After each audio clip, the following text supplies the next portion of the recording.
Qu'est-ce qui nous garde en bonne santé et heureux tout le long de notre vie? Si vous deviez investir maintenant dans la future meilleure version de vous-même, dans quoi mettriez-vous votre temps et votre énergie? Il y a eu un sondage récemment sur la génération Y leur demandant quel était le but le plus important dans leur vie, et plus de 80% ont répondu qu'un but de vie important était de devenir riche. Et 50% de ces mêmes jeunes adultes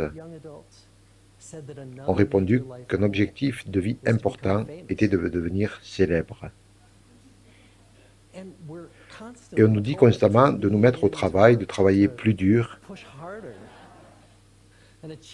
et d'accomplir plus. On nous fait croire que ces choses sont celles que l'on doit poursuivre pour réussir sa vie.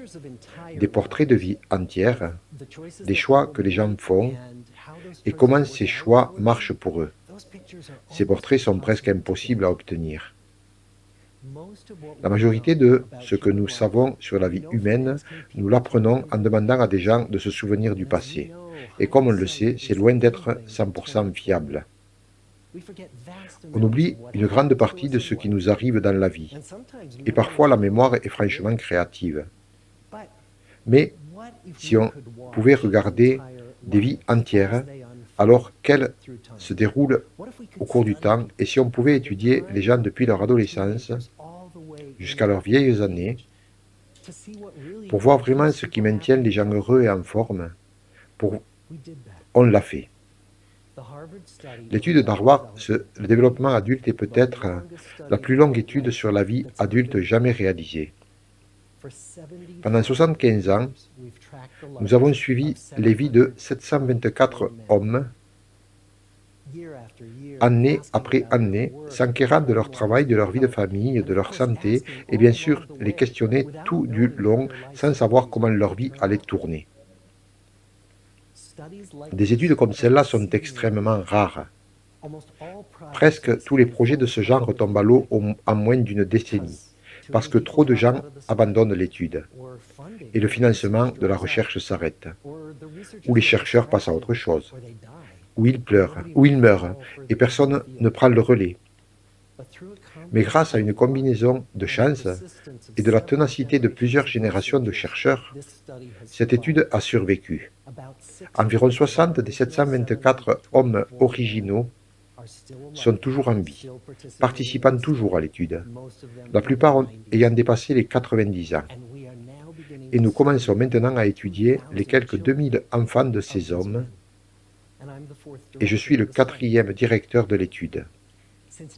Depuis 1938, nous avons suivi les vies de 2 groupes d'hommes. Le premier groupe est entré dans l'étude alors qu'il était en 2e année de Harvard. Tous ont fini l'université pendant la Seconde Guerre mondiale et puis la plupart sont partis servir dans l'armée. Et le deuxième groupe que nous avons suivi était un groupe de garçons de quartier le plus pauvre de Boston, des garçons qui étaient choisis pour l'étude, spécialement parce qu'ils venaient des familles les plus en difficulté et les plus désavantagées de Boston des années 30. La plupart ont vécu dans des HLM, beaucoup sans eau courante. Quand ils sont entrés dans l'étude, tous les adolescents ont été interviewés. On leur a fait passer des examens médicaux. On est allé chez eux et on a interviewé leurs parents. Et puis ces adolescents ont grandi et sont devenus des adultes, qui ont grimpé toutes les marches de la vie. Ils sont devenus ouvriers, avocats, maçons, docteurs. L'un d'eux, président des États-Unis.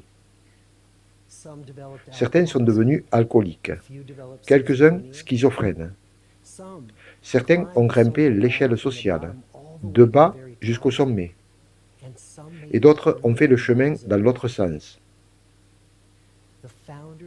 Les fondateurs de cette étude n'auraient jamais, même dans leurs rêves les plus fous, imaginé que je me tiendrais ici aujourd'hui, 75 ans plus tard, à vous raconter que cette étude est toujours en cours.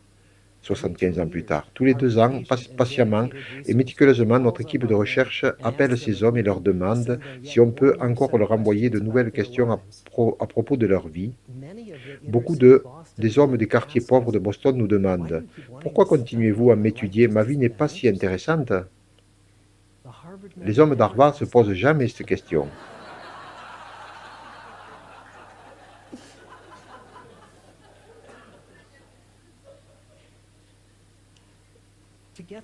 Pour obtenir le portrait le plus précis de ces vies, nous ne faisons pas que leur envoyer des questionnaires, nous les interviewons chez eux.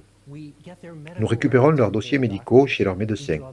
On prélève leur sang, on scanne leur cerveau, on parle à leurs enfants, on les filme en train de parler avec leurs femmes de leurs plus gros soucis. Il y a environ 10 ans, quand on a finalement demandé à leurs femmes si elles voudraient prendre part à l'étude, beaucoup de ces femmes ont répondu « il était temps ». Et donc, qu'avons-nous appris? Quelles sont les leçons qui ressortent? Des dizaines de milliers de pages d'informations que nous avons recueillies sur ces vies. Eh bien, les leçons ne portent pas sur la richesse ou la célébrité ou le travail. Le message le plus évident que nous avons ressorti de cette étude de 75 ans est celui-ci. Les bonnes relations nous rendent plus heureux et en meilleure santé. C'est tout. Nous avons appris 3 grandes leçons sur les relations. La première est que les connexions sociales sont très bonnes pour nous et que la solitude tue. Il s'avère que les personnes qui sont plus connectées socialement à leur famille, leurs amis, leur communauté, sont plus heureux, sont physiquement en meilleure santé et vivent plus longtemps que ceux qui sont moins bien connectés. Et expérimenter la solitude apparaît être toxique.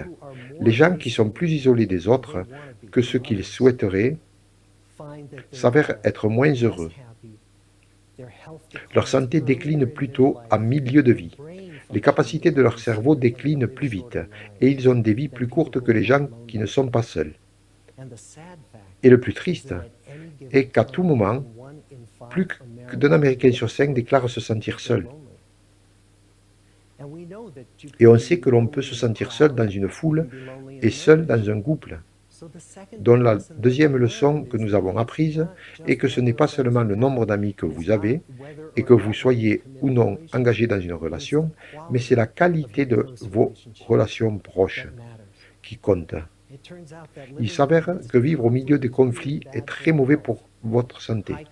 Le mariage conflictuel, par exemple, sans beaucoup d'affection, sont très mauvais pour notre santé, peut-être même plus que le divorce.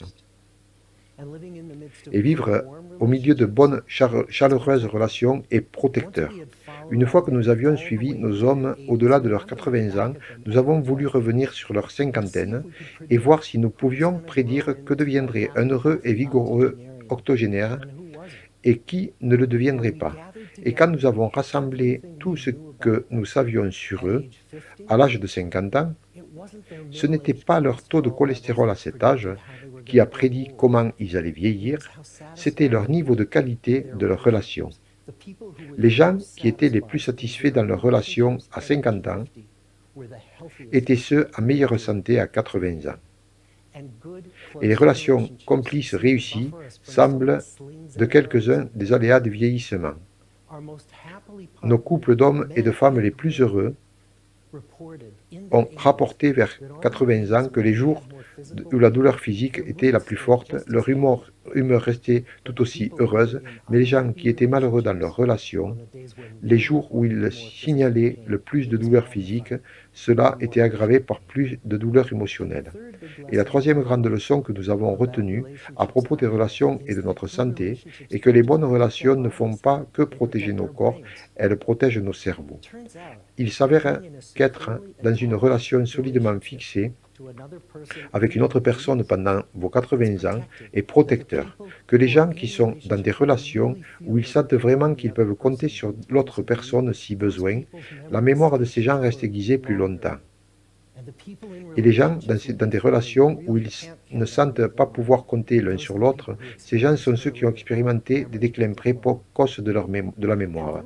Et ces bonnes relations, elles n'ont pas à être lisses tout le temps. Certains de nos couples octogénaires pouvaient se disputer continuellement.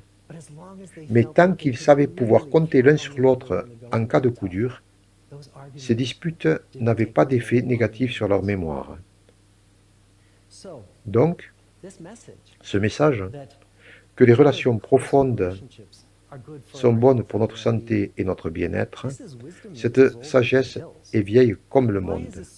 Pourquoi est-il si dur de comprendre et si facile à ignorer? Eh bien, nous sommes humains.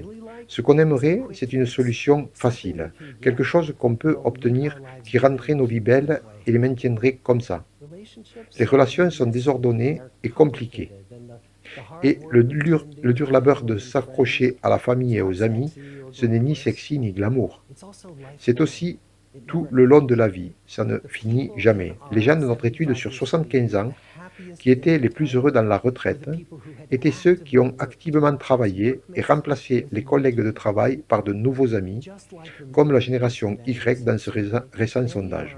Beaucoup de nos hommes, quand ils étaient de jeunes adultes, croyaient vraiment que la célébrité, la richesse et le travail étaient ce qu'ils devaient poursuivre pour réussir leur vie. Mais encore et encore, pendant ces 75 ans, notre étude a montré que les gens qui s'en sont les mieux tirés étaient les gens qui ont compté sur les relations avec de la famille, des amis, des communautés. Et vous? Disons que vous avez 25 ou 40 ou 60 ans. À quoi ça peut ressembler finalement de favoriser les relations solides? Eh bien, les possibilités sont pratiquement sans fin. Ça peut être quelque chose d'aussi simple que remplacer le temps d'écran par du temps avec les gens, ou raviver de vieilles relations en faisant quelque chose de nouveau ensemble, de longues promenades ou des soirées, ou rappeler ce membre de votre famille à qui vous n'avez pas parlé depuis des années, parce que toutes ces querelles familiales trop communes laissent une empreinte terrible sur les personnes qui s'en veulent l'une à l'autre. J'aimerais terminer sur une citation de Mark Twain. Il y a plus d'un siècle, il prenait du recul sur sa vie et il a écrit ceci. On n'a pas le temps, si brève est la vie, par les chamailleries, les excuses, l'animosité, les appels à rendre des comptes, on n'a que le temps pour aimer, et pas un instant de plus, pour ainsi dire, que pour ça. Une belle vie est construite avec de belles relations. Merci.